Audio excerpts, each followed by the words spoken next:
साढ़े इत्थे दोस्त ने कमल धालीवाल ते कोई किसी तारफ के मोहताज नहीं ने, बहुत कुछ करते हैं। इन्हां दियां बनाइयां मूर्तियां बना दे बनाए हुए इन्ने इन्ने खूबसूरत शाहकार हर वेले साडे ते घर च ने ते असीं लंघदे वड़दे देखते हैं, अमृता प्रीतम भी देखते हैं। बल्कि तैयबा इत्थे बैठे ने, वो उन्होंने देखा तो उन्होंने मैंने पूछा कि आंटी ए कौन है, तो वो भगत सिंह सी। तो मैं फिर उन्होंने दसिया मैं कि भगत सिंह है, फिर इन्हों का भी दसिया कि इन्होंने बनाया है। सो ये जड़ियाँ मूर्तां ने इहदे पिछे बड़ी वड्डी तारीख है, बहुत लंबी कहानी है जिहड़ी बच्चों को जानी चाहिए है। तो मैं इन्हों दावत दूँगी कि ये तशरीफ लियान ते गलबात करन। अज दी जिहड़ी गल करना चाहते हैं टॉपिक इन्हों का है लैंग्वेज ते माइग्रेशन। तो टॉपिक तो बहुत बड़ा है, लेकिन हुण अज इन्हों असी 10 मिनट तो ज़्यादा टाइम तो नहीं दे सकते। तो जो भी ये सानू जरूरी होना गल्लां ने सानू जरूर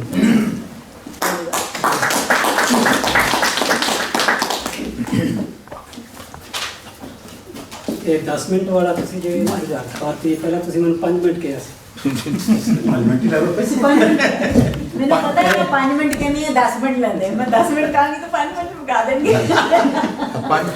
5 मिनट ग्रेस मार्क्स नहीं मैं छोटा ही बोलांगा, क्योंकि बाकी जिस तरह तुसी कहा कि ये विशा जो ना इन्ना वसी ये पूरिया किताबां लिखिया ने, लोगों ने रिसर्च की, PhD वर्क्स हुए, इस करके 5-7 मिनट से बहुत ही छोटी जी गल हो सकती है।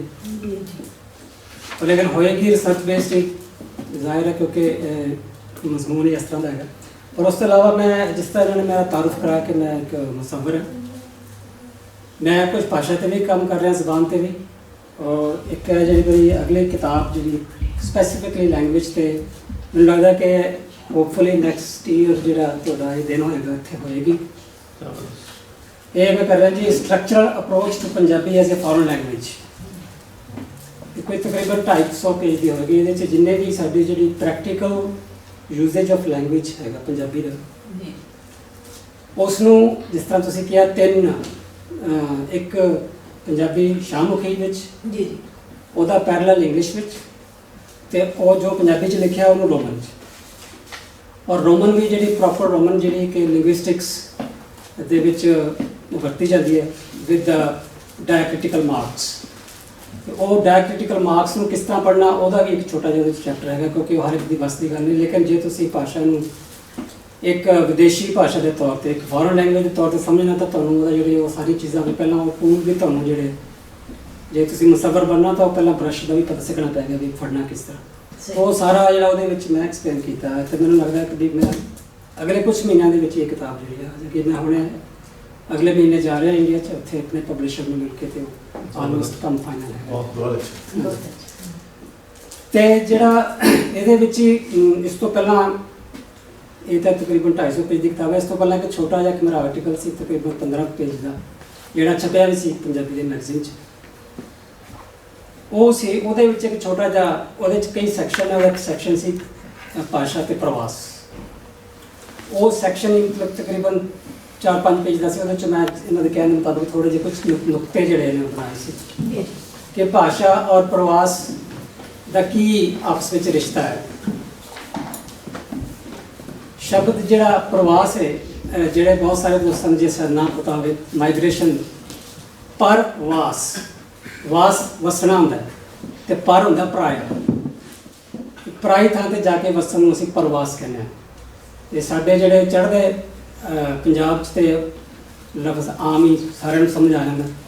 जे दूसरे पासे नहीं तो मैं अज दस रहा कि क्योंकि ऑडियंस ज़्यादा लोग उधरों ने प्रवास भाषा के प्रवास। और मैं कह भाषा जिस तरह कहना तुसी जबान कहने हो, साडियां पंजाबी दे विच असल जे तुसी फारसी और संस्कृत कर दो तो तुसी एक सेंटेंस भी नहीं बोल सकते। मेरा चैलेंज है साडे कोले जिन्ने भी लफ्ज़ ने इस बार उन्होंने मेजोरिटी लफ्ज़ संस्कृत ते फारसी दे, बाकी तुर्की अरबी वो भी, फिर हुण जिहड़ी अंग्रेजी आ रही वो तो है। और ये जिहड़ी ਭਾਸ਼ਾ ਦਾ ਜਿਹੜਾ ਰੂਪ ਹੁਣ ਅਸੀਂ ਦੇਖ ਰਹੇ ਹਾਂ ਪੰਜਾਬੀ ਦਾ, ਈਵਨ ਉਰਦੂ ਦਾ ਵੀ ਜਾਂ ਹੋਰਾਂ ਵੀ, ਇਹ ਵੀ ਕੋਈ ਅਚਾਨਕ ਇੱਕਦਮ ਨਹੀਂ ਬਣਿਆ ਹੈਗਾ, ਔਰ ਇਹ ਕੋਈ ਇਹਦੇ ਵਿੱਚ ਕੋਈ ਕਿਸੇ ਕਿਸਮ ਦੀ ਓਰੀਜਨੈਲਿਟੀ ਵੀ ਨਹੀਂ ਹੈ। ਇਹ ਬਹੁਤ ਭੁਲੇਖੇ ਨੇ। ਭਾਸ਼ਾ ਹਮੇਸ਼ਾ ਡਿਵੈਲਪ ਹੁੰਦੀ ਹੈ, ਉਹਦਾ ਰੂਪ ਬਦਲਦਾ ਹੈਗਾ, ਔਰ ਹਮੇਸ਼ਾ 2 ਜਾਂ 3 ਭਾਸ਼ਾਵਾਂ ਦੇ ਬੋਲਣ ਵਾਲੇ ਲੋਕਾਂ ਦੇ ਨਾਲ ਮਿਲ ਕੇ ਤੀਸਰੀਆਂ ਚੌਥੀਆਂ ਅੱਗੇ ਭਾਸ਼ਾਵਾਂ ਬਣਦੀਆਂ ਨੇ। ਹੁਣ ਜਿਹਨੂੰ ਅਸੀਂ ਪੰਜਾਬੀ ਕਹਿੰਦੇ ਹਾਂ, ਪੰਜਾਬੀ ਜਿਹੜੀ ਆ ਕੋਈ ਕਿਸੇ ਸੱਭਿਆਚਾਰਕ ਨਾਂ ਨਹੀਂ ਹੈਗਾ, it's not a cultural name, it's a geographical term. 5 ਆਬ, 5 ਦਰਿਆ, ਤੇ 5 ਦਰਿਆ ਦਾ ਮਤਲਬ ਇਹ ਹੈ ਵੀ 5 ਦਰਿਆ 'ਚ ਜਿਹੜਾ ਬੋਲਿਆ ਜਾਂਦਾ ਉਹ ਪੰਜਾਬੀ, ਕਿਸੇ ਵੇਲੇ ਕੁਝ ਹੋਰ ਬੋਲਿਆ ਜਾਂਦਾ ਹੋਵੇਗਾ। ਇੱਥੇ ਜਿਹੜੇ ਇੰਡਸ ਵੈਲੀ ਦੇ ਲੋਕ ਸੀ ਉਹ ਵੀ ਜਿਹੜਾ ਬੋਲਦੇ ਹੋਣਗੇ, ਸਾਨੂੰ ਉਹਨਾਂ ਜ਼ੁਬਾਨ ਦਾ ਨਾਂ ਨਹੀਂ ਪਤਾ, ਨਾ ਹੀ ਉਹ ਜ਼ੁਬਾਨ ਪਤਾ, ਪਰ ਸੀਗੀ ਤਾਂ ਉਹ 5 ਦਰਿਆਵਾਂ ਦੀ ਜ਼ੁਬਾਨ ਹੀ। और पंच आप फारसी का लफ्ज है पंच ਨਹੀਂ ਉਹ ਵੀ ਮੈਂ ਤੁਹਾਨੂੰ ਦੱਸ ਸਕਦਾ, ਪਰ ਜੇ ਸਮਾਂ ਨਹੀਂ ਹੈਗਾ। ਫਾਰਸੀ ਔਰ ਸੰਸਕ੍ਰਿਤ ਦਾ ਕੋਈ ਆਪਸ ਵਿੱਚ ਕੋਈ ਟਕਰਾਅ ਨਹੀਂ ਹੈ। ਪੰਚ ਨਦ ਕਹਿੰਦੇ ਸੀ ਇਹਨੂੰ ਪੰਜਾਬ ਨੂੰ ਕਰਨਾ, ਪੰਚ ਨਦ, ਪੰਚ ਸੰਸਕ੍ਰਿਤ, ਨਦ ਵੀ ਨਦੀ। ਮਹਾਭਾਰਤ ਵਿੱਚ ਪੰਜਾਬ ਨੂੰ ਪੰਚ ਨਦ ਕਿਹਾ ਗਿਆ। ਉਸ ਤੋਂ ਪਹਿਲਾਂ ਸਪਤ ਸਿੰਧੂ, ਕਿਉਂਕਿ ਉਹ ਦਰਿਆ 7 ਸੀਗੇ। ਉਹ ਜਿਹੜੇ ਇਹ ਮੈਂ ਤੁਹਾਨੂੰ ਇਹ ਗੱਲ ਹੀ ਇੱਥੋਂ ਸ਼ੁਰੂ ਕਰਨੀ ਸੀ ਕਿ ਜਿਹੜਾ ਫਾਰਸੀ ਦਾ ਸਾਡੇ ਨਾਲ ਜਿਹੜਾ ਤਾਲੁਕ ਹੈ ਨਾ, ਉਹ 2 ਪੜਾਅ ਨੇ ਉਹਦੇ, ਇੱਕ ਇਸਲਾਮਿਕ ਹੈ ਤੇ ਇੱਕ ਬਹੁਤ ਕਦੀਮੀ ਹੈ। ਇੱਕ ਮੁਗਲਸ ਦੇ ਆਉਣ ਨਾਲ ਜਿਹੜੀ ਸਾਡੀ ਇਹਨੂੰ ਤੁਸੀਂ ਮਾਡਰਨ ਫਾਰਸੀ ਦਾ ਅਸਰ ਕਹਿ ਸਕਦੇ ਹੋ, ਲੇਕਿਨ ਉਸ ਤੋਂ ਪਹਿਲਾਂ ਜਿਹੜਾ ਅਸਰ ਸੀ ਉਹ ਇੰਨਾ ਗ੍ਰੈਜੂਅਲ ਸੀ, ਉਹਦਾ ਕਿਸੇ ਨੂੰ ਪਤਾ ਹੀ ਨਹੀਂ ਹੈ। ਹੁਣ ਸਾਡੇ ਇੱਥੇ ਰਾਜਸਥਾਨ ਲਫ਼ਜ਼ ਹੈ, ਰਾਜਸਥਾਨ, ਤੁਸੀਂ ਕਹਿੰਦੇ ਹੋ ਪਾਕਿਸਤਾਨ, ਇਹ ਸਥਾਨ ਤੇ ਸਥਾਨ ਇੱਕੋ ਹੀ ਗੱਲ ਹੈ, ਮਤਲਬ ਹੈ ਕਿ ਰਹਿਣ ਦੀ ਜਗ੍ਹਾ।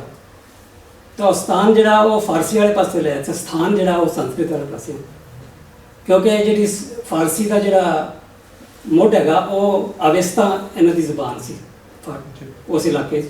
ਉਹ ਅਵਸਥਾ ਸੰਸਕ੍ਰਿਤ ਨਾਲ ਇੰਨੀ ਜ਼ਿਆਦਾ ਮਿਲਦੀ ਜੁਲਦੀ ਹੈ, ਉਹ ਕਹਿੰਦੇ ਕਿ ਸੰਸਕ੍ਰਿਤ ਜਿਹੜੇ ਵੇਦ ਪੜ੍ਹਨ ਲਈ ਕਈ ਲੋਕੀ ਅਵਸਥਾ ਸਿੱਖਦੇ ਨੇ, ਉਹ ਇਹਨਾਂ ਚੀਜ਼ਾਂ ਦਾ ਲੋਕਾਂ ਨੂੰ ਪਤਾ ਨਹੀਂ ਹੈ। ਹੁਣ ਸਾਡੇ 'ਚ ਫਰਕ ਪਾ ਰੱਖਿਆ ਇਹਨਾਂ ਨੇ ਫਾਰਸੀ ਨੂੰ ਦੇ ਨਾਲ ਆਪਣਾ ਇਸਲਾਮ ਨਾਲ ਜੋੜ ਕੇ। ਉਹ ਕਹਿੰਦੇ ਜੀ ਇਸਲਾਮਿਕ ਹੈ। ਇਸਲਾਮ ਤਾਂ ਅਜੇ ਪੈਦਾ ਵੀ ਨਹੀਂ ਹੋਇਆ ਸੀ ਜਦੋਂ ਫਾਰਸੀ ਜਿਹੜੀ ਆ ਉਹ ਇੰਨੀ ਜ਼ਿਆਦਾ ਡਿਵੈਲਪ ਹੋਈ ਸੀ, ਔਰ ਉਹਦਾ ਇੱਕ ਖਿੱਤਾ ਸੀ ਪੂਰਾ, ਉਹਦਾ ਇੱਕ ਐਮਪਾਇਰ ਸੀ। ਲੇਕਿਨ ਉਸ ਤੋਂ ਪਹਿਲਾਂ ਅਵਸਥਾ ਦਾ ਐਮਪਾਇਰ ਸੀ, ਔਰ ਅਵਸਥਾ ਬੋਲਣ ਵਾਲੇ ਇਹਨਾਂ ਦੇ ਕਜ਼ਨ ਸੀ ਜਿਨ੍ਹਾਂ ਨੇ ਸੰਸਕ੍ਰਿਤ ਉਹ ਕੋਰੇ ਲੱਭੀ ਖਾਣੀ ਹੈ। ਇਸ ਕਰਕੇ ਇਹਨੂੰ ਅਸੀਂ ਨਾ ਤੇ ਫਾਰਸੀ ਸੀ ਕਹਿ ਸਕਦੇ ਹਾਂ, ਨਾ ਇਹਨੂੰ ਅਸੀਂ ਜਿਹੜਾ ਇਹਦਾ ਮੂਲ ਰੂਪ ਹੈ ਉਹਨੂੰ ਅਸੀਂ ਕਹਿੰਦੇ ਹਿੰਦ ਯੂਰੋਪੀ, ਇੰਡੋ ਯੂਰੋਪੀਅਨ। ਔਰ ਹੁਣ ਜਿਹੜਾ ਦੁਨੀਆ ਦੇ ਪੂਰੇ ਸਾਰੇ ਕੰਟੀਨੈਂਟਸ ਦੇ ਵਿੱਚ ਸਭ ਤੋਂ ਜ਼ਿਆਦਾ ਵੱਡਾ ਗਲਬਾ ਜਿਹੜਾ ਹੈਗਾ ਉਹ ਇੰਡੋ ਯੂਰੋਪੀਅਨ ਬੋਲਣ ਵਾਲੇ ਦਾ, ਅੰਗਰੇਜ਼ੀ ਉਹਦੇ ਵਿੱਚ ਸਭ ਤੋਂ ਪ੍ਰੋਮੀਨੈਂਟ ਲੈਂਗੁਏਜ ਹੈ। ਕਿਉਂਕਿ ਇਸ ਟਾਈਮ ਅਫਰੀਕਾ ਨੂੰ ਛੱਡ ਕੇ, ਅਫਰੀਕਾ ਦੇ ਵਿੱਚ ਵੀ ਹੁਣ ਜਿਹੜੇ ਉਹਨਾਂ ਦੀ ਕਾਮਨ ਲੈਂਗੁਏਜ ਇੰਗਲਿਸ਼ ਹੀ ਬਣਦੀ ਜਾ ਰਹੀ, ਜਾਂ ਫ੍ਰੈਂਚ ਹੈ ਜਾਂ ਸਪੈਨਿਸ਼ ਹੈ, ਇਹ ਸਾਰੀਆਂ ਇੰਡੋ ਯੂਰੋਪੀਅਨ ਲੈਂਗੁਏਜਸ। ਸੋ ਇੰਡੋ ਯੂਰੋਪੀਅਨ ਬੋਲਣ ਵਾਲਾ ਗਰੁੱਪ ਜਿਹੜਾ ਇਸ ਟਾਈਮ ਪੂਰੀ ਤਰੀਕੇ ਨਾਲ ਉਹਦਾ ਐਮਪਾਇਰ ਹੈਗਾ ਪੂਰੇ ਵਰਲਡ 'ਚ। ਤਾਂ ਅਸੀਂ ਪੰਜਾਬੀ ਉਸ ਸ਼ਾਖਾ ਦੇ ਵਿੱਚ ਇੱਕ ਛੋਟੀ ਜਿਹੀ ਬ੍ਰਾਂਚ ਸਾਡੀ ਪੰਜਾਬੀ ਦੀ ਵੀ ਹੈ। ਤਾਂ ਇਹ ਇੱਕਦਮ ਇਸ ਤਰ੍ਹਾਂ ਨਹੀਂ ਹੋਇਆ, ਲੇਕਿਨ ਪਹਿਲਾਂ ਇਹਦੇ ਜਿਹੜੇ ਪੁਰਾਣੇ ਰੂਪ ਸੀਗੇ ਉਹਨੂੰ ਅਸੀਂ ਜਿਸ ਤਰ੍ਹਾਂ ਪਾਲੀ ਕਹਿੰਦੇ ਸੀ ਸਾਡੇ ਇਲਾਕੇ 'ਚ, ਨਾਰਥ ਇੰਡੀਆ 'ਚ। ਪਾਲੀ ਜਿਹੜੀ ਆ ਉਹ ਪਾਲੀ ਇੱਕ ਟ੍ਰਾਂਜ਼ਿਟ ਸੀਗਾ ਸੰਸਕ੍ਰਿਤ ਤੋਂ ਹੁਣ ਦੀਆਂ ਜ਼ੁਬਾਨਾਂ ਦੇ ਵਿੱਚ ਬਦਲਣ ਵਾਲਾ। ਉਹ ਵਿਚਕਾਰ ਇਹਨਾਂ ਨੂੰ ਇਸ ਕਰਕੇ ਅਪਭ੍ਰੰਸ਼ ਵੀ ਕਿਹਾ, ਜਿਹੜੀਆਂ ਵਿਗੜੀਆਂ ਹੋਈਆਂ ਜ਼ੁਬਾਨਾਂ। ਸੋ ਉਹ ਬਦਲਦੇ ਰਹਿੰਦੇ ਨੇ। ਉੱਪਰ ਉਹ ਵੀ ਉਸ ਟਾਈਮ ਪੰਜਾਬੀ ਹੋਏਗੀ ਨਾ, ਇਸ ਟਾਈਮ ਅਪਭ੍ਰੰਸ਼ ਵੀ ਪੰਜਾਬੀ ਸੀ, ਇੱਥੇ ਪਾਲੀ ਵੀ ਪੰਜਾਬੀ ਸੀ। ਸੋ ਇੱਕ ਇਹ ਚੱਲ, ਲੇਕਿਨ ਜਿਹੜਾ ਇਹ ਪ੍ਰਵਾਸ ਦੀ ਅਸੀਂ ਗੱਲ ਕੀਤੀ ਹੈ, ਇਹ ਸਾਰਾ ਸੰਬੰਧ ਪ੍ਰਵਾਸ ਨਾਲ ਡਿਵੈਲਪਮੈਂਟ, ਕਿਉਂਕਿ ਜਿਹੜੇ ਏਰੀਅਨਸ ਜਿਹੜੇ ਜਿਨ੍ਹਾਂ ਨੇ ਤਕਰੀਬਨ 2-2.5 ਸਾਲ ਪਹਿਲਾਂ ਪ੍ਰਵਾਸ ਕੀਤਾ ਇੱਥੇ ਸੰਸਕ੍ਰਿਤ ਲੈ ਕੇ ਆਏ, ਔਰ ਉਹਨਾਂ ਦੇ ਕਜ਼ਨ ਫਾਰਸੀ ਲੈ ਕੇ ਆਏ। ਉਹ ਜ਼ਬਾਨਾਂ ਇੱਥੇ ਵੀ ਤਾਂ ਹੈਗੀਆਂ ਸੀ ਨਾ ਪਹਿਲਾਂ ਲੋਕਲ ਸਾਡੇ, ਉਹਦੇ ਵਿੱਚ ਮਿਲ ਕੇ ਫਿਰ ਗਾਂ ਅੱਗੇ ਜ਼ਬਾਨਾਂ ਬਣੀਆਂ, ਤੇ ਇਸ ਕਰਕੇ ਇਹਦਾ ਪ੍ਰਵਾਸ ਦੇ ਨਾਲ ਸੰਬੰਧ ਜੁੜਿਆ ਹੋਇਆ। ਕਿ ਜਿੱਦਾਂ ਕੁਲਵੰਤ ਹੋਰਾਂ ਨੇ ਜਿਹੜੀ ਗੱਲ ਕੀਤੀ ਸੀ ਕਿ ਵੀ ਆਪਣੀ ਭਾਸ਼ਾ ਨੂੰ ਬਚਾ ਕੇ ਰੱਖਣਾ ਵਗੈਰਾ, ਉਹਦੇ 'ਚ ਮੇਰੀ ਰਿਸਰਚ ਦੇ ਮੁਤਾਬਕ ਮੈਂ ਤਿੰਨ ਤੱਥ ਮੈਂ ਕੀਤੇ ਨੇ। ਤਾਂ ਉਹਦੇ 'ਚ ਜ਼ਰੂਰੀ ਕੀ ਹੈ, ਇੱਕ ਤਾਂ ਬੁਲਾਰਿਆਂ ਹੱਥ ਸਿਆਸੀ ਤਾਕਤ, ਬੁਲਾਰੇ ਨੂੰ ਸਪੀਕਰਸ ਜਿਹੜੇ ਉਹਨੂੰ ਵਰਤਦੇ ਨੇ ਜ਼ਬਾਨ, ਕਿ ਉਹਨਾਂ ਦੇ ਕੋਲੇ ਪੋਲੀਟੀਕਲ ਪਾਵਰ ਹੈ ਕਿ ਨਹੀਂ ਹੈ। ਦੂਸਰਾ, ਬੁਲਾਰਿਆਂ ਦੀ ਗਿਣਤੀ, ਜਿਹੜੀ ਗਿਣਤੀ ਹੈ ਉਹ ਘੱਟ ਹੈ ਜਾਂ ਜ਼ਿਆਦਾ। ਨੰਬਰ 3 ਹੈਗਾ ਬੁਲਾਰਿਆਂ ਦੀ ਆਪਣੀ ਭਾਸ਼ਾ ਪ੍ਰਤੀ ਜਾਗਰੂਕਤਾ। ਜਾਂ ਅਵੇਅਰਨੈਸ ਅਬਾਊਟ देयर ਲੈਂਗੁਏਜ। ਇਹ ਤਿੰਨ ਫੈਕਟ ਨੇ ਜਿਹੜੇ ਜਦੋਂ ਪ੍ਰਵਾਸ ਹੁੰਦਾ ਹੈ ਉਹ ਇਹਨਾਂ ਤਿੰਨਾਂ ਕਾਰਨਾਂ ਕਰਕੇ ਜਾਂ ਤੇ ਜ਼ਬਾਨ ਮਰਦੀ ਹੈ ਜਾਂ ਬਚਦੀ ਹੈ। ਔਰ ਇਹ ਕੋਈ ਜ਼ਰੂਰੀ ਨਹੀਂ ਹੁੰਦਾ ਜਿਸ ਤਰ੍ਹਾਂ ਇਹ ਬੁਲਾ ਰਿਹਾ ਸਿਆਸੀ ਤਾਕਤ ਹੈਗੀ ਹੈ ਤਾਂ ਉਹ ਅਗਰ ਗਿਣਤੀ ਉਹਨਾਂ ਦੀ ਘੱਟ ਵੀ ਹੋਏਗੀ ਲੇਕਿਨ ਉਹਨਾਂ ਕੋਲ ਪਾਵਰ ਹੋਏਗੀ ਤਾਂ ਉਹ ਬਹੁਤ ਦੇਰ ਤੱਕ ਆਪਣੀ ਜ਼ਬਾਨ ਨੂੰ ਜਿਹੜੇ ਹੈ ਨਾ ਉਹ ਕਾਇਮ ਰੱਖ ਸਕਦੇ। ਉਹੀ ਐਗਜ਼ਾਮਪਲ ਹੈ ਕਿ ਮੁਗਲਸ, ਉਹ ਮੁਗਲ ਥੋੜ੍ਹੇ ਜਿਹੇ ਸੀ, ਹਿੰਦੁਸਤਾਨ ਕਿੱਡਾ ਵੱਡਾ ਸੀ ਲੇਕਿਨ ਉਹਨਾਂ ਕੋਲ ਤਾਕਤ ਸੀ। ਉਹਨਾਂ ਨੇ ਉਹ ਜਿਹੜੀ ਆਪਣੀ ਫਾਰਸੀ ਜਿਹੜੀ ਹੈ ਉਹ ਇਸ ਤਰੀਕੇ ਨਾਲ ਲਾਗੂ ਕੀਤੀ ਉੱਥੇ, ਉਹਦੇ ਵਿੱਚੋਂ ਫਿਰ ਉਹ ਲੇਕਿਨ ਇਹ ਵੀ ਹੁੰਦਾ ਕਿ ਤੁਸੀਂ ਜ਼ਬਰਦਸਤੀ ਬਹੁਤ ਦੇਰ ਤੱਕ ਨਹੀਂ ਕਰ ਸਕਦੇ। ਜਦੋਂ ਤੁਸੀਂ ਦੂਜੇ ਲੋਕਾਂ ਦੇ ਨਾਲ ਰਹਿੰਦੇ ਆ, ਕੋਆਰਡੀਨੇਸ਼ਨ ਹੁੰਦੀ ਹੈ, ਕੋਐਗਜ਼ਿਸਟੈਂਸ ਹੁੰਦੀ ਹੈ ਤਾਂ ਉਹਦੇ 'ਚੋਂ ਜ਼ਬਾਨ ਇੱਕ ਤੀਸਰੀ ਨਿਕਲਦੀ ਹੈ ਹਰ ਹਾਲਤ 'ਚ, ਜਿਸ ਤਰ੍ਹਾਂ ਉਰਦੂ ਨਿਕਲੇ। ਇਹ ਹੋਣਾ ਹੀ ਹੋਣਾ ਸੀ। ਔਰ ਜਿਵੇਂ ਤੁਸੀਂ ਅੱਜ ਅਗਰ ਯੂਰਪ ਦੀਆਂ ਅੱਜ ਦੀਆਂ ਜ਼ਬਾਨਾਂ ਦੇਖੋ, ਫਾਰਸ ਇਹ ਜਿਹੜੀਆਂ ਮਾਡਰਨ ਯੂਰਪੀਅਨ ਲੈਂਗੁਏਜਸ ਕਹਿੰਦੇ ਆ, ਇਹ ਵੀ ਇੱਥੇ ਵੀ ਪਹਿਲਾਂ ਲੋਕ ਹੁੰਦੇ ਸੀ ਪ੍ਰਿਮਿਟਿਵ ਜਿਹੜੇ, ਉਹਨਾਂ ਦੀਆਂ ਜ਼ਬਾਨਾਂ ਇਹ ਨਹੀਂ ਸੀ। ਇਹ ਇੰਡੋ ਯੂਰਪੀਅਨ ਲੋਕ ਉਹੀ ਜਿਹੜੇ ਹਿੰਦੁਸਤਾਨ ਨੂੰ ਗਏ, ਉਹਨਾਂ ਦੀਆਂ ਕੁਝ ਜਿਹੜੇ ਕਜ਼ਨਸ ਇੱਧਰ ਆਏ ਤੇ ਉਹਨਾਂ ਨੇ ਇੱਧਰ ਆ ਕੇ ਜਿਹੜੀਆਂ ਜ਼ਬਾਨਾਂ 'ਚ ਮਿਕਸ ਕਰਕੇ ਇੱਕ ਰਾਹ ਜ਼ਬਾਨਾਂ ਬਣ ਗਈਆਂ। ਸੋ ਇਸ ਡਿਵੈਲਪਮੈਂਟ ਇਹ ਹੁਣ ਤੁਹਾਡੇ ਤੇ ਹੈਗਾ ਕਿ ਤੁਸੀਂ ਕਿੰਨੀ ਕੁ ਦੇਰ ਤੱਕ ਉਸਨੂੰ ਫੜ ਕੇ ਰੱਖ ਸਕਦੇ ਹੋ। ਪਰ ਇਹ ਮੇਰਾ ਮਤਲਬ ਹੈ ਕਿ ਇਹਨਾਂ ਦੀ ਜਿਹੜੀਆਂ ਫਾਰਮ ਹੈਗੀ ਉਸ ਲੈਂਗੁਏਜ ਦੀ ਬਹੁਤ ਦੇਰ ਤੱਕ ਤੁਸੀਂ ਨਹੀਂ ਰੱਖ ਸਕਦੇ, ਤੁਸੀਂ ਜੋ ਮਰਜ਼ੀ ਕਰ ਲਓ। ਇਹ ਹੈ ਹੀ ਇਸ ਤਰ੍ਹਾਂ, ਇਹ ਚੱਲਿਆ ਆ ਰਿਹਾ ਤਕਰੀਬਨ 140,000 ਸਾਲ ਤੋਂ ਚੱਲਿਆ ਆ ਰਿਹਾ। ਪਹਿਲੇ ਜਿਹੜੇ ਅਫਰੀਕਾ ਤੋਂ ਨਿਕਲੇ ਪਹਿਲੀ ਮਾਈਗ੍ਰੇਸ਼ਨ ਹੋਈ, ਸੋ ਪਤਾ ਨਹੀਂ ਕਿੰਨੀ ਦੇਰ ਤੱਕ ਔਰ ਇਹ ਸੀਗਾ ਕਿ ਜਿੰਨੀ ਦੇਰ ਤੱਕ ਲੋਕ ਇੱਕ ਦੂਜੇ ਨਾਲ ਕਮਿਊਨੀਕੇਸ਼ਨ ਨਹੀਂ ਸੀ, ਉਹਨਾਂ ਤੱਕ ਉਹਨਾਂ ਦੀਆਂ ਜ਼ੁਬਾਨਾਂ ਜਿਹੜੀਆਂ ਡਿਵੈਲਪ ਹੁੰਦੀਆਂ ਗਈਆਂ ਲੋਕਲੀ ਜਿੱਥੇ ਜਿੱਥੇ ਸੀਗੇ। ਪਰ ਬਾਅਦ 'ਚ ਜਦੋਂ ਇਹ ਤਕਰੀਬਨ 500 ਸਾਲ ਪਹਿਲਾਂ ਜਦੋਂ ਇਹਨਾਂ ਨੇ ਸ਼ੁਰੂ ਕੀਤਾ ਕੋਲੋਨਾਈਜੇਸ਼ਨ ਸ਼ੁਰੂ ਕੀਤੀ, ਉਹਦੇ ਨਾਲ ਫਿਰ ਕਮਿਊਨੀਕੇਸ਼ਨ ਹੋਈ ਤੇ ਉਹਦੇ ਨਾਲ ਫਿਰ ਜਿਹੜੀਆਂ ਇੱਕ ਦੂਜੇ ਦੇ ਫਿਰ ਕੰਟੈਕਟ 'ਚ ਆਏ ਲੋਕ, ਤੇ ਉਸ ਤੋਂ ਬਾਅਦ ਫਿਰ ਜਿਹੜੀ ਵੀ ਜ਼ੁਬਾਨ ਦਾ ਗਲਬਾ ਹੈਗਾ ਪੋਲੀਟੀਕਲ ਪਾਵਰ ਹੈ, ਉਹੀ ਜ਼ੁਬਾਨ ਜਿਹੜੀ ਉਹ ਉਸ ਇਲਾਕੇ 'ਚ ਜਿਹੜੀ ਉਹਦੀ ਪ੍ਰੋਮੀਨੈਂਸ ਹੋਏਗੀ। ਇੱਕ ਐਗਜ਼ਾਮਪਲ ਸੀਗੀ ਇਹਦੀ, ਜਿਸ ਤਰ੍ਹਾਂ ਅਰਬੀ ਜਿਹੜੀ ਹੈਗੀ ਹੈ, ਹੁਣ ਨਾਰਥ ਅਫਰੀਕਾ ਦੇ ਵਿੱਚ ਸਾਰੇ ਜਿਹੜੇ ਲੋਕ ਨੇ, ਮਿਸਰ ਹੈ, ਟੂਨੀਸ਼ੀਆ, ਅਲਜੀਰੀਆ, ਪੱਛਮੀ ਸਹਾਰਾ, ਵੈਸਟਰਨ ਸਹਾਰਾ, ਇਹ ਸਾਰਾ ਇਹ ਹੁਣ ਅਰਬੀ ਬੋਲਦੇ ਨੇ। ਪਰ ਇਹ ਹਮੇਸ਼ਾ ਤਾਂ ਅਰਬੀ ਨਹੀਂ ਸੀ ਬੋਲਦੇ, ਉਹਨਾਂ ਦੀਆਂ ਆਪਣੀਆਂ ਜ਼ਬਾਨਾਂ ਸੀਗੀਆਂ। ਕਿੱਧਰ ਗਈਆਂ? ਕਿਉਂਕਿ ਅਰਬਾਂ ਨੇ ਉੱਥੇ ਪ੍ਰਵਾਸ ਕੀਤਾ, ਉਹਨਾਂ ਕੋਲ ਪੋਲੀਟੀਕਲ ਪਾਵਰ ਸੀ। ਔਰ ਅੱਜ ਜਿਹੜੇ ਇਹਨਾਂ ਦੇਸ਼ਾਂ ਦੇ ਲੋਕ ਨੂੰ ਬਹੁਤ ਘੱਟ ਲੋਕਾਂ ਨੂੰ ਪਤਾ ਕਿ ਉਹਨਾਂ ਦੀ ਆਪਣੀ ਜ਼ੁਬਾਨ ਕੀ ਸੀ। ਲੋਕ ਤੇ ਉਹੀ ਨੇ। ਸੋ ਇਹ ਫਿਰ ਇੱਕ ਪ੍ਰੋਮੀਨੈਂਟ ਐਗਜ਼ਾਮਪਲ ਜਿਹੜੀ ਇੱਥੇ ਅਸੀਂ ਦੇਖਦੇ ਹਾਂ ਉਹ ਹੈਗੇ ਕੈਰੇਬੀਅਨ ਪੀਪਲ, ਜਿਹਨਾਂ ਨੂੰ ਅਸੀਂ ਬਲੈਕ ਅਮਰੀਕਨਸ ਵੀ ਕਹਿੰਦੇ ਹਾਂ। ਉਹ ਸਾਰੇ ਦੇ ਸਾਰੇ ਅਫਰੀਕਾ ਦੇ ਵੈਸਟ ਅਫਰੀਕਾ ਤੋਂ ਲਿਆਂਦੇ ਗਏ ਸੀ। ਅਜੇ ਤੱਕ 300 ਸਾਲ ਜ਼ਿਆਦਾ ਗੱਲ ਹੈ। ਮੈਜੋਰਿਟੀ ਆਫ ਉਹਨਾਂ 'ਚੋਂ ਹੁਣ ਕਿਸੇ ਨੂੰ ਇਹ ਨਹੀਂ ਪਤਾ ਕਿ ਉਹ ਕਿਹੜੇ ਕੰਟਰੀ 'ਚੋਂ ਨੇ, ਕੋਈ ਹੁੰਦਾ ਇਹ ਨਹੀਂ ਪਤਾ ਕਿ ਉਹ ਆਏ ਕਿੱਥੋਂ ਸੀ। ਨਾ ਉਹਨਾਂ ਨੂੰ ਬਹੁਤਿਆਂ ਨੂੰ ਇਹ ਪਤਾ ਹੈ ਕਿ ਵੀ ਉਹਨਾਂ ਦਾ ਉੱਥੇ ਕੀ ਜ਼ੁਬਾਨ ਸੀ, ਕੀ ਮਜ਼ਹਬ ਸੀ, ਕੁਛ ਨਹੀਂ। ਉਹ ਜਿਹੜੇ ਮਾਸਟਰ ਨੇ ਉਹਨਾਂ ਨੂੰ ਖਰੀਦਿਆ, ਉਸ ਮਾਸਟਰ ਦਾ ਹੀ ਸਰਨੇਮ ਹੈ, ਉਸ ਮਾਸਟਰ ਦਾ ਹੀ ਰਿਲੀਜਨ ਹੈ, ਉਹ ਹੀ ਕ੍ਰਿਸਚੈਨਿਟੀ ਹੈ, ਸਾਰਾ ਕੁਛ ਉਹ ਉੱਥੇ ਪੰਡੋ। ਸੋ ਉਹ ਜਿਹੜਾ ਪ੍ਰਵਾਸ ਹੈਗਾ ਉਹ ਜ਼ਬਰਨ ਪ੍ਰਵਾਸ ਹੈ। ਉਹ ਪ੍ਰਵਾਸ ਨੂੰ ਦੋ ਤਰ੍ਹਾਂ ਦੇ, ਇੱਕ ਜ਼ਬਰਨ ਤੇ ਇੱਕ ਮਨਮਰਜ਼ੀ ਦਾ। ਹੁਣ ਜਿਹੜੇ ਜਿਹਨੂੰ ਤੁਸੀਂ ਇਕਨੋਮਿਕ ਮਾਈਗ੍ਰੈਂਟ ਕਹਿੰਦੇ ਆ, ਉਹ ਆਪਣੀ ਮਨਮਰਜ਼ੀ ਦਾ ਪ੍ਰਵਾਸ ਹੈ। ਲੇਕਿਨ ਅਸਲ ਉਹ ਜਿਹਾ ਹੀ ਹੋਏਗਾ, ਤੁਹਾਡੀ ਜ਼ਬਾਨਾਂ ਤੇ ਉਸ ਤਰੀਕੇ ਨਾਲ ਅਸਰ ਹੋਵੇਗਾ, ਚਾਹੇ ਤੁਹਾਡਾ ਜ਼ਬਰਨ ਹੋਵੇ ਚਾਹੇ ਮਨਮਰਜ਼ੀ ਦਾ ਹੋਵੇ। ਫਿਰ ਇੱਕ ਹੋਰ ਬਹੁਤ ਘੱਟ ਸਾਨੂੰ ਪਤਾ ਹੈਗਾ ਕਿ ਮੋਰੀਸ਼ੀਅਸ, ਟ੍ਰਿਨੀਡਾਡ ਵਰਗੇ ਜਿਹੜੇ ਕੰਟਰੀਜ਼ ਹੈਗੇ ਨੇ, ਉਹ ਲੋਕ ਕੌਣ ਹੈ ਉੱਥੇ ਜਿਹੜੇ ਰਹਿੰਦੇ ਨੇ? ਉਹ ਸਾਰੇ ਯੂਪੀ ਦੇ ਔਰ ਬਿਹਾਰ ਦੇ ਲੋਕ ਨੇ, ਯੂਪੀ ਔਰ ਬਿਹਾਰ। ਔਰ ਅੱਜ ਉਹਨਾਂ 'ਚੋਂ ਜਿਹੜੇ ਇੱਥੇ ਮੈਂ ਕਈ ਵਾਰੀ ਲੰਡਨ 'ਚ ਮਿਲਦਾ ਦੋਸਤਾਂ ਨੂੰ, ਉਹ ਤਾਂ ਜਾਣਨਾ ਵੀ ਨਹੀਂ ਚਾਹੁੰਦੇ ਵੀ ਉਹ ਇੰਡੀਆ ਕਦੇ ਇੰਡੀਆ ਉਹ ਮਤਲਬ ਬੜਾ ਹੀ ਨਹੀਂ ਨਾ, ਉਹ ਦੇਖਦੇ ਨੇ ਕਿ ਵੀ ਉਹ ਤਾਂ ਬੜੇ ਬੈਕਵਰਡ, ਉਹ ਇਹ ਨਹੀਂ ਪਤਾ ਕਿ ਤੁਸੀਂ ਉਹ ਇੰਡੀਆ ਦੇ ਸਭ ਤੋਂ ਬੈਕਵਰਡ ਹਿੱਸੇ 'ਚ ਤੁਸੀਂ ਆ ਨਾ। ਉਹ ਇਸ ਤਰ੍ਹਾਂ ਇਹ ਚੇਂਜ ਹੋ ਗਿਆ। ਫਰਕ ਸਿਰਫ ਉਹਨਾਂ ਦਾ ਹੈ ਕੈਰੇਬੀਅਨਸ ਨਾਲ ਕਿ ਉੱਥੇ ਉਹਨਾਂ ਨੇ ਆਪਣੇ ਨਾਮ ਉਹੀ ਰੱਖੇ ਨੇ, ਹਿੰਦੂ ਮੁਸਲਿਮ ਵਾਲੇ ਨਾਮ। ਹਾਂਜੀ, ਸਾਡੇ ਨਾਲ ਮੁੰਡਾ ਪੜ੍ਹਦਾ ਸੀ ਰਣਜੀਤ ਸਿੰਘ, ਮੋਰੀਸ਼ੀਅਸ ਤੋਂ ਆਇਆ ਸੀ।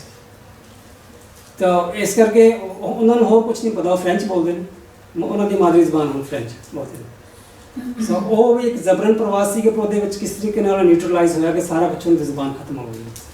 ਉਹਨਾਂ ਨੇ ਕੋਈ ਕੋਸ਼ਿਸ਼ ਨਹੀਂ ਕੀਤੀ, ਕਿਉਂਕਿ ਉਹ ਜਿਹੜੇ ਮਾਈਗ੍ਰੈਂਟ ਸੀਗੇ ਉਹ ਬਿਲਕੁਲ ਹੀ ਅਵੇਅਰ ਨਹੀਂ ਸੀ ਹੋ ਸਕਦੇ ਆਪਣੇ ਬਾਰੇ, ਕਿਉਂਕਿ ਉਹ ਵਿਚਾਰੇ ਗਰੀਬ ਸੀ। ਉਹ ਧੋਖੇ ਨਾਲ ਲੈ ਕੇ ਆਉਂਦੇ ਗਏ ਸੀ ਕਿ ਤੁਹਾਨੂੰ ਅੱਛੀਆਂ ਜੋਬਾਂ ਦੇਵਾਂਗੇ, ਤੇ ਜੋਬਸ ਕਿੱਥੇ ਮਿਲੀ? ਉਹਨਾਂ ਨੂੰ ਕਿਹਾ ਵੀ ਗੰਨੇ ਕੱਟੋ। ਫਿਰ ਇੱਕ ਹੋਰ ਗਰੁੱਪ ਹੈਗਾ, ਉਹ ਹੈਗਾ ਇੰਡੀਆ ਦੇ ਵਿੱਚ ਟਿਬਟਨ ਲੈਂਗੁਏਜ। ਦੇਖੋ ਇੱਕ ਹੋਰ ਇੱਕ ਜਦੋਂ ਤੁਹਾਨੂੰ ਸਟੇਟ ਦੀ ਮਿਲਦੀ ਹੈ ਨਾ, ਇੰਡੀਅਨ ਗਵਰਨਮੈਂਟ ਨੇ ਐਜ਼ ਅ ਪਾਲਿਸੀ ਟਿਬਟਨ ਕਲਚਰ ਨੂੰ ਬਚਾਉਣ ਲਈ ਕੋਸ਼ਿਸ਼ ਕੀਤੀ ਹੈ। ਉਹਦੇ ਵਿੱਚ ਉਹਨਾਂ ਨੇ ਸਕੂਲ ਖੋਲ੍ਹੇ ਨੇ, ਟਿਬਟਨ ਸਕੂਲਸ। ਉਹ ਟਿਬਟਨ ਸਕੂਲ ਜਿਹੜੇ ਨੇ ਉੱਥੇ ਉਹਨਾਂ ਦੇ ਵਿੱਚ ਕੰਪਲਸਰੀ ਹੈ ਕਿ ਤੁਸੀਂ ਟਿਬਟਨ ਤੋਂ ਇਲਾਵਾ ਹੋਰ ਕੁਝ ਨਹੀਂ ਬੋਲ ਸਕਦੇ।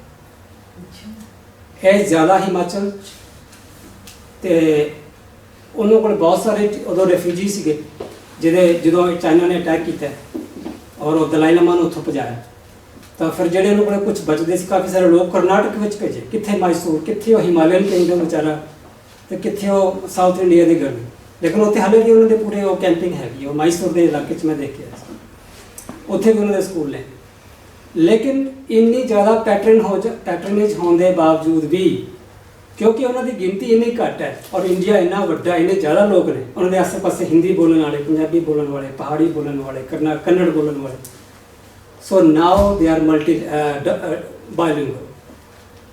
ਜਿਹੜੀ ਪਹਿਲੀ ਜਨਰੇਸ਼ਨ ਸੀਗੀ ਉਹ ਕੱਲਾ ਟਿਬਟਨ ਬੋਲਦੀ ਸੀ। ਸੈਕੰਡ ਜਨਰੇਸ਼ਨ ਜਿਹੜੀ ਆ ਉਹ ਬਾਇਲਿੰਗੁਅਲ ਹੈ। ਥਰਡ ਜਨਰੇਸ਼ਨ ਤੁਸੀਂ ਦੇਖਣਾ ਟਿਬਟ ਖਤਮ ਹੋ ਜਾਏਗੀ, ਉਹ ਸਾਰੇ ਹਿੰਦੀ ਬੋਲਣਗੇ, ਉਰਦੂ ਬੋਲਣਗੇ, ਔਰ ਹੈਗੇ ਵੀ ਨੇ ਹੁਣ ਬਹੁਤ ਅੱਛੇ। ਸੋ ਇਹ ਇੰਨਾ ਜ਼ਿਆਦਾ ਮਤਲਬ ਇੰਨਾ ਆਸਾਨ ਨਹੀਂ ਹੈਗਾ ਕਿ ਜਿਹਨੂੰ ਤੁਸੀਂ ਕਹਿੰਦੇ ਕਿ ਤੁਸੀਂ ਬਚਾ ਲਓ ਜਦੋਂ ਤੁਸੀਂ ਪ੍ਰਵਾਸ ਕਰਕੇ ਦੂਜੀ ਜਗ੍ਹਾ 'ਤੇ ਚਲੇ ਜਾਂਦੇ ਹੋ। It's very difficult. ਲਾਸਟ ਵਿੱਚ ਮੈਂ ਇੱਕ ਗੱਲ ਕਹਿਣਾ ਚਾਹੁੰਦਾ ਸੀ, ਜਿਹੜਾ ਸਾਡੇ ਸਾਰੇ ਨਾਲ ਤਾਲੁਕ ਹੈ, ਉਹ ਹੈਗਾ ਜੀ ਪੰਜਾਬ ਦੀ ਵੰਡ। ਪੰਜਾਬ ਦੀ ਵੰਡ ਬਾਰੇ ਬਹੁਤ ਗੱਲਾਂ ਹੁੰਦੀਆਂ, ਨਾ ਹੀ ਸਾਡਾ ਇਹ ਅੱਜ ਟੌਪਿਕ ਹੈਗਾ, ਪਰ ਗੱਲ ਜ਼ੁਬਾਨ ਦੀ ਹੈ। ਤਾਂ ਉਹਦੇ ਵਿੱਚ ਦੋ ਐਸੀਆਂ ਜ਼ੁਬਾਨਾਂ ਦੀ ਮੈਂ ਗੱਲ ਕਰਨਾ ਚਾਹੁੰਦਾ, ਜਿਹੜੀ ਇੱਕ ਸਿੰਧੀ, ਇੰਡੀਆ ਦੀ ਡਿਵੀਜ਼ਨ ਦੀ ਗੱਲ ਕਰ ਲਓ। ਸਿੰਧੀ ਜਿਹੜੇ ਨੇ, ਜਿਹੜੇ ਹਿੰਦੂ ਔਰ ਸਿੱਖ ਸਿੰਧੀ ਸੀ, ਉਹਨਾਂ ਦਾ ਕੋਈ ਮੁਲਕ ਨਹੀਂ ਹੈ, ਕੋਈ ਸਟੇਟ ਨਹੀਂ ਹੈ ਵਿਦਨ ਇੰਡੀਆ ਜਾਂ ਪਾਕਿਸਤਾਨ। ਜਦੋਂ ਕਿ ਜਿਹੜੇ ਇੱਧਰੋਂ ਉਸ ਇਲਾਕੇ 'ਚ ਜਿਹੜੇ ਰਹਿ ਰਹੇ ਨੇ ਲੋਕ, ਉਹ ਜਿਹੜੇ ਯੂਪੀ ਔਰ ਬਿਹਾਰ ਤੋਂ ਉੱਠ ਕੇ ਗਏ ਨੇ, ਉਹਨਾਂ ਦੀ ਜ਼ੁਬਾਨ ਉਰਦੂ ਸੀ। ਉਹ ਉਰਦੂ ਪਾਕਿਸਤਾਨ 'ਚ ਉਹ ਉਰਦੂ ਬੋਲਦੇ ਨੇ, ਠੀਕ ਹੈ ਜੀ। ਇਹ ਹੁਣ ਤੁਸੀਂ ਦੇਖੋ ਦੋ ਗਰੁੱਪ ਨੇ ਸਾਡੇ ਕੋਲ। ਇੱਕ ਮਾਈਨੋਰਿਟੀ ਗਰੁੱਪ ਕੋਲੇ ਪੂਰੇ ਦਾ ਪੂਰਾ ਮਿਲਕ ਉਹਨਾਂ ਨੂੰ ਮਿਲ ਗਿਆ, ਜਿੱਥੇ ਕੋਈ ਉਹਨਾਂ ਦੀ ਕੋਈ ਜ਼ੁਬਾਨ ਬੋਲਣ ਵਾਲੇ ਬਹੁਤ ਘੱਟ ਸੀ। ਦੂਜੇ ਪਾਸੇ ਇੱਕ ਬਹੁਤ ਵੱਡਾ ਗਰੁੱਪ ਸੀ ਜਿਨ੍ਹਾਂ ਨੂੰ ਕੋਈ ਸਟੇਟ ਨਹੀਂ ਮਿਲੀ ਆਪਣੀ। ਹੁਣ ਲੇਕਿਨ ਉਹਨਾਂ ਨੇ ਕੋਈ ਇਹਦੇ ਬਾਰੇ ਕੋਈ ਹਿੱਲਾ ਨਹੀਂ ਕੀਤਾ ਕਿ ਵੀ ਸਾਨੂੰ ਕੋਈ ਸਟੇਟ ਮਿਲੇ। ਉਹਨਾਂ ਨੂੰ ਪਤਾ ਨਹੀਂ ਕਿਉਂ ਨਹੀਂ ਕੀਤਾ, ਕਦੇ ਉਹਨਾਂ ਬਾਰੇ ਗੱਲ ਹੋਣੀ ਚਾਹੀਦੀ ਹੈ।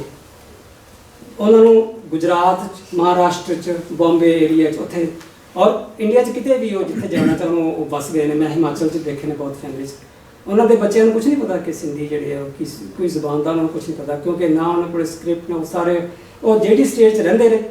ਜੇ ਪੰਜਾਬ 'ਚ ਰਹਿੰਦੇ ਤਾਂ ਪੰਜਾਬੀ ਬੋਲਦੇ ਨੇ, ਹਿਮਾਚਲ 'ਚ ਰਹਿੰਦੇ ਪਹਾੜੀ ਬੋਲਦੇ ਨੇ, ਗੁਜਰਾਤ 'ਚ ਗੁਜਰਾਤੀ।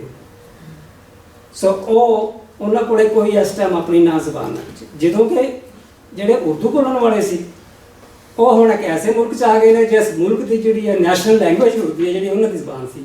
ਇਸ ਦੇ ਬਾਵਜੂਦ ਵੀ ਉਹ ਐਜ਼ ਏ ਨਿਊਟਰਲ ਸਿਟੀਜ਼ਨ ਉੱਥੇ ਐਕਸੈਪਟ ਨਹੀਂ ਹੋਏ, ਉਹਨਾਂ ਨੂੰ ਹਜੇ ਤੱਕ ਮੁਹਾਜਰ ਕਹੀ ਜਾਂਦੇ। ਹੁਣ ਤੁਸੀਂ ਡਾਇਲੇਮਾ ਦੇਖੋ ਨਾ ਕਿ ਉਹ ਜਿਨ੍ਹਾਂ ਦੀ ਜ਼ੁਬਾਨ, ਜਿਨ੍ਹਾਂ ਦੀ ਆਪਣੀ ਜ਼ੁਬਾਨ, ਉਹਨਾਂ ਦੇ ਮੁਲਕ ਕਹਿੰਦਾ ਕਿ ਮੇਰੀ ਨੈਸ਼ਨਲ ਲੈਂਗੁਏਜ ਹੈ, ਤੇ ਉਹਨਾਂ ਨੂੰ ਤੁਸੀਂ ਮੁਹਾਜਰ ਕਹਿੰਦੇ ਅੱਜ ਤੱਕ ਵੀ ਤੁਹਾਡੇ ਨਾਲ ਨਹੀਂ ਰਲਦੇ ਜੁੜਦੇ। ਦੂਜੇ ਪਾਸੇ ਉਹ ਸਿੰਧੀ ਨੇ ਜਿਨ੍ਹਾਂ ਕੋਲ ਆਪਣਾ ਕੁਛ ਨਹੀਂ, ਪਰ ਉਹ ਖੁਸ਼ ਨੇ ਕਿ ਸਾਨੂੰ ਆਪਣਾ ਠੀਕ ਆਪਣਾ ਕੋਈ ਕੰਫਲਿਕਟ ਨਹੀਂ। ਸੋ ਇਹ ਕੁਝ ਚੀਜ਼ਾਂ, ਕੁਝ ਨੁਕਤੇ ਜਿਹੜੇ ਮੈਂ ਇਹਦੇ 'ਚ ਕਵਰ ਕੀਤੇ। ਸ਼ੁਕਰੀਆ ਤੁਹਾਡਾ।